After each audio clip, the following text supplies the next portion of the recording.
Membawa puluhan tumpeng di alun-alun Pati, warga Pati, Jawa Tengah Jumat sore menggelar tasyukuran rakyat di alun-alun Simpang 5 Pati. Mereka bersyukur atas ditetapkannya Bupati Sudewo sebagai tersangka oleh KPK. Ada pula warga yang melakukan aksi cukur gundul sebagai bentuk sukacita karena akhirnya bupati mereka ditetapkan sebagai tersangka korupsi.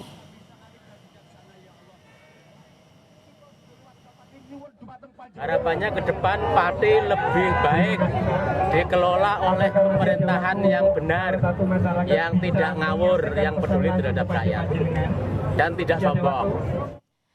Saudara, KPK membenarkan sejumlah uang dalam karung dikumpulkan untuk menyuap Bupati nonaktif Sudewo kasus suap jual beli jabatan perangkat desa.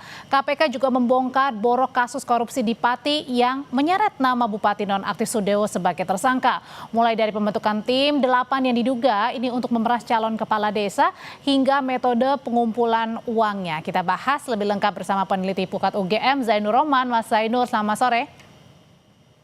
Selamat sore Mbak Audrey. Kalau kita lihat tadi uang dalam karung ini dihimpun ya dari satu kecamatan untuk pemilihan perangkat desa yang mencapai angkanya 2,6 miliar rupiah. Fantastis ini. Nah, kemudian juga ada pembentukan tim 8. Artinya ini benar-benar pemerasan jual beli jabatan perangkat kepala desa di Pati ini berjamaah. Iya Mbak Audrey, itu hard evidence ya, saya lihat ya. Ada barang buktinya, ada para pelakunya, ada video rekamannya.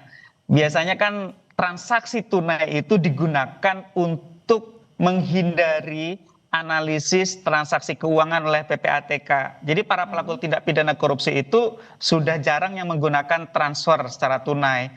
Nah, kalau tadi ditanyakan oleh Mbak Audrey, apakah ini artinya berjamaah? Tentu ini sangat berjamaah ya.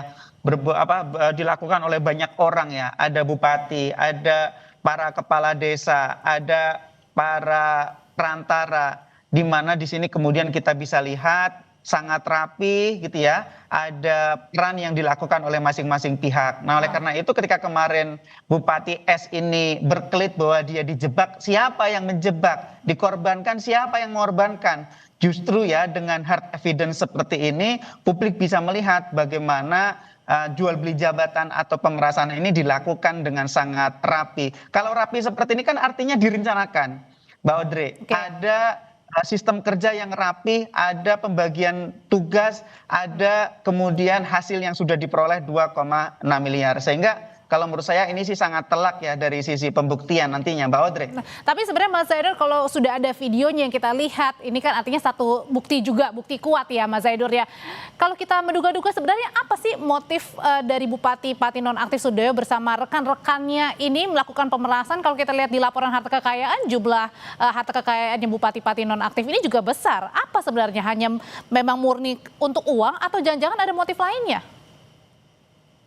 Ya tentu itu nanti semua akan terungkap di persidangan ya. Tapi yang jelas dengan kekuasaannya ya motif untuk memperkaya diri, motif untuk mengembalikan modal politik, motif untuk memupuk modal politik untuk kontestasi ke depan itu tidak bisa dinafikan begitu saja ya. Dan kalau kita lihat ini kan sebenarnya juga sangat jahat Mbak Audrey. Kenapa? Karena ini memeras para calon perangkat desa dengan harga 125 juta sampai 165 juta. Itu pun tarif itu di markup mahal oleh nggak sih? para Maksudnya tim suksesnya gitu. Oke, Mas Zainur, itu kan tarifnya sampai dari 100 lebih, 120 sampai 160. Nah, kalau dikalikan ini uangnya jumlahnya besar sekali nih. Betul, dengan jumlah uang yang sangat besar itu untuk apa pertanyaannya gitu kan? Ya tentu yang pertama saya lihat ya motif paling kuat adalah motif ekonomi gitu ya. Memperkaya diri, mengembalikan modal politik, memupuk modal politik ke depan, juga memperkuat kekuasaannya di daerah ya sampai di level desa. Nah kan kemarin kita dengar ya bahwa ada perlawanan rakyat Pati sejak tahun 2025.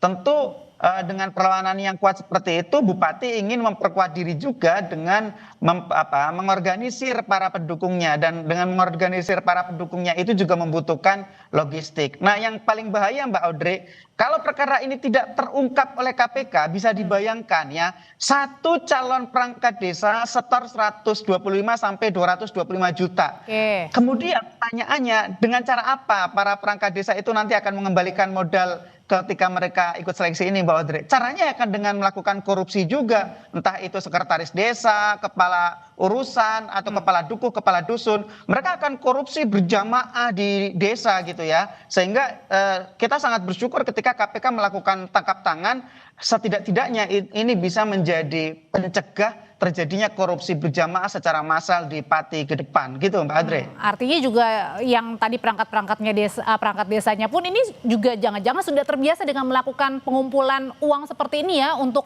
upetinya gitu ya, Mas Zainur ya? Iya, jadi memang di desa itu sudah sangat sering ya diperas oleh atas gitu ya. Siapa itu atas? Ya mulai dari para pejabat daerah, mohon maaf juga nih, aparat penegak hukum, kemudian juga auditor, bahkan ada LSM bodrek, wartawan bodrek ya, yang kemudian mereka mendekati para perangkat desa, para kepala desa dengan memberikan ancaman-ancaman ya, kalau tidak mengikuti maka akan A, akan B gitu ya. Nah, kenapa para perangkat desa, kepala desa ini takut, Mbak Audrey? Yang pertama ya mereka sendiri mungkin juga tidak bersih-bersih amat gitu ya. Yang kedua ya siapa yang tidak takut kalau kemudian ditakut-takuti gitu ya. Nah, khusus untuk bupati ini agak menarik, Mbak Audrey. Kenapa? Karena sebenarnya bupati itu tidak punya kewenangan langsung untuk memilih dan mengangkat perangkat desa. Itu adalah kewenangan dari kepala desa yang dilakukan melalui satu proses seleksi. Diawasi oleh pengawas pemilihan, dan nanti juga ada unsur Forkopimcam. Di sana ada camat dan ramil, kapolsek begitu ya. Nah, tetapi kemudian mengapa itu ini kalau ceritanya ditelusuri berarti artinya bisa panjang tuh ya? Betul. Kenapa ini bisa bupatinya mengumpulkan uang sedemikian banyak, Mbak Audrey? Ada dua menurut saya. Yang pertama, karena bupati punya kewenangan untuk memberikan izin rencana pengisian perangkat desa yang kosong. Jadi kepala desa ketika mau adakan seleksi harus izin bupati dulu. Nah, yang tidak bayar kemungkinan akan dipersulit. Atau yang kedua, Mbak Audrey, memang orang-orangnya bupati ini mencengkeram desa dengan sangat kuat melalui para kepala desanya, melalui tim suksesnya, sehingga nantinya bagi yang tidak setor itu tidak akan diloloskan di dalam seleksi. Maupun meskipun, Mbak Audrey, seleksi itu kan harusnya independen gitu ya. Nah, oleh karena itu pertanyaan selanjutnya adalah apakah memang cuman berhenti kepada bupatinya saja yang meminta upeti untuk kasus pemerasan jual beli perangkat desa ini, atau jangan-jangan justru ada motif lain yang kemudian harus diselidiki lebih dalam oleh KPK? Harus diselidiki, Mbak Audrey. Jadi semua pihak yang terlibat itu harus diungkap ya, mulai dari siapa yang terlibat di dalam upaya untuk mengumpulkan uang, kemudian uangnya sudah mengalir kemana saja, itu kan bisa ditelisik, Mbak Audrey ya, dengan membongkar transaksi keuangan mereka, membongkar komunikasi digital mereka, memeriksa mereka para tersangka, memeriksa para saksi. Saya pikir semuanya bisa dipetakan dengan lengkap oleh KPK. Tujuannya apa? Agar rakyat Pati bisa mengetahui dengan utuh bagaimana korupsi ini dilangsungkan di Pati dan agar ada perbaikan ke depan. Ini jangan-jangan juga selain Kecamatan Jaken juga ada kecamatan-kecamatan lain, Mbak Audrey. Oke, tapi tadi muaranya yang salah satu bisa dilakukan adalah dengan menelisik dari aliran dananya untuk mengetahui ke siapa-siapa saja. Terima kasih Mas Zainur Rohman sudah berbagi pandangan di Kompas Petang. Tetap bersama kami, saudara, kami kembali dengan informasi dari Banjar.